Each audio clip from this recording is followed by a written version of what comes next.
Pokemon Go Ahead. It's your boy Cheeklay. Today we're going to talk about some more details about more events in the month of April. But before we do, we want to discuss about something that was a little bit controversial, but we did get some clarity. Apparently there was some sort of data mine that kind of scared a lot of people about a potential intrusive ads appearing once Niantic gives Pokemon Go to Scopely. This is what everyone does not want, and they want 100% clarity that this would never happen.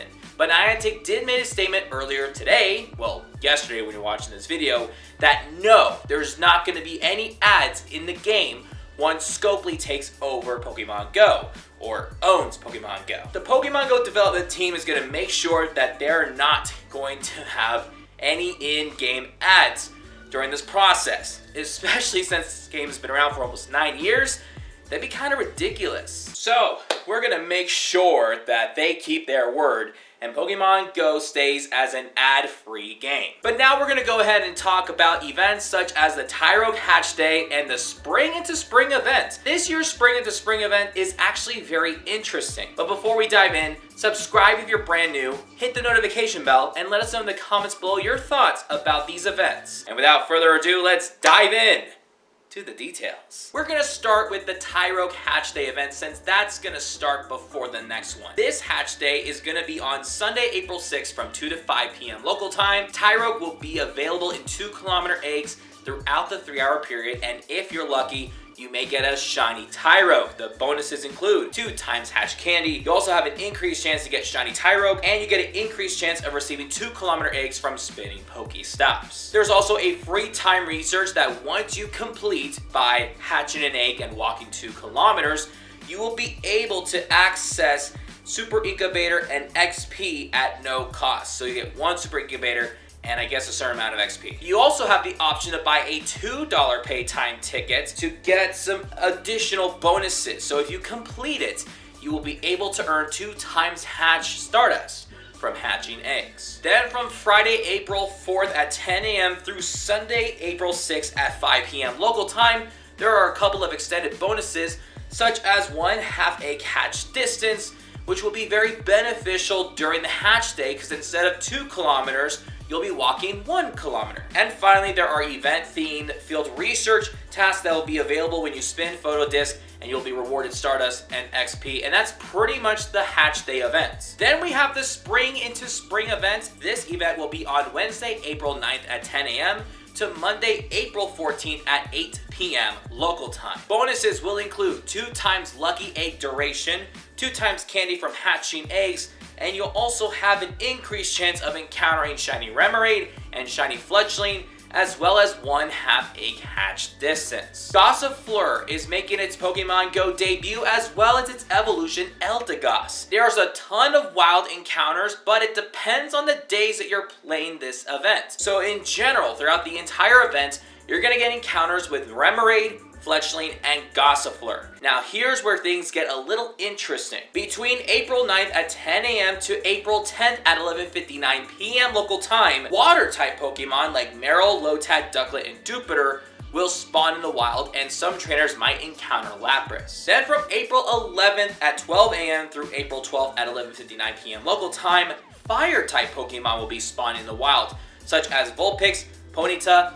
Numel, Litleo, and some trainers might encounter Hisuian Growlithe. And finally, from April 13th at 12 a.m. all the way through April 14th at 8 p.m. local time, we have grass-type Pokemon spawn in the wild, such as Oddish, Hoppip, Rosetta Cherubi, and some trainers might encounter Alolan Exeggutor. Now, there's also going to be some water, fire, and grass-type Pokemon in 2 and 5 kilometer eggs. In 2-kilometer eggs, you'll be able to hatch Magby, Badoo, and Mantike. And in 5-kilometer eggs, Remoraid, Fletchling, and Gossifleur. Just a reminder that during this event, shiny Fletchling and shiny Remoraid will be shiny boosted. Then we have some field research tasks for event theme encounters for some Pokemon, and then of course some items like Great Balls and Pine Nut Berries. Then there's also a $2 paid time research that you can buy by option to get some rewards, including 5,000 XP, 1 lucky egg, 2 super incubators, and encounters with Remoraid, Fletchling, and Gossifleur. And finally, there are some collection challenges